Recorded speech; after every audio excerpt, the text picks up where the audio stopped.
month of resolution making, so how are you doing with yours? Millions of people attempt to improve their lifestyle at the start of the year, whether it's stopping smoking, eating less meat, or doing more exercise. But perhaps the biggest challenge of all is dry January, giving up or cutting down on alcohol. If your resolve is waning, we are here to offer some help. Well, we're joined now by Chapple, author of the Sober Survival Guide. Now, millions attempt it dry January. It should be fun and enjoyable, you say, but many people struggle with it. So what's the secret? How do you achieve it?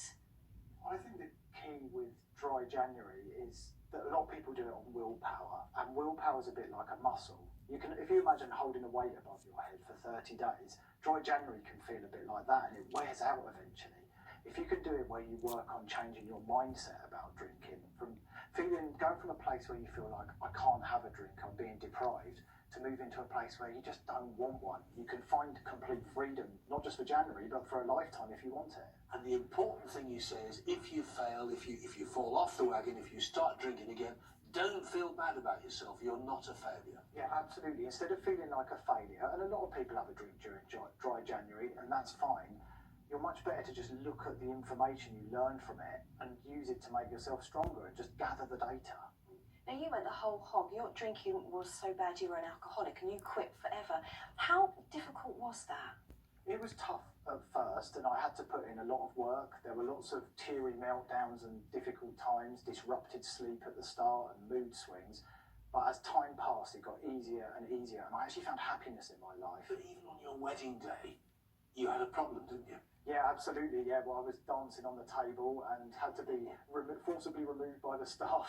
Yeah, you've made a living out of being sober. You've got your own sober community via Facebook. You do lectures. You've written a book.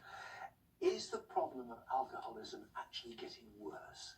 That's an interesting question. I think more people are becoming aware that there's lots of support out there. I run an online Facebook group, and people these days don't have to go to face-to-face meetings to find support. So I think more people are talking about it more.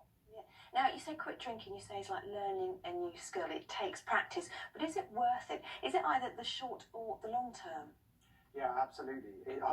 For me, it is 100% worth it. It's changed my life. I've got rid of my anxiety. I'm the happiest I've ever been. I feel like I'm the best version of myself. So it can be tough in the short term, but the long-term benefits are amazing. And you can read about them on my website. I shared my story and my journey as I went to try and inspire other people. So really dry January, but keep going if you can. Yeah, absolutely. Yeah, keep going. You're an amazing man, Chapple.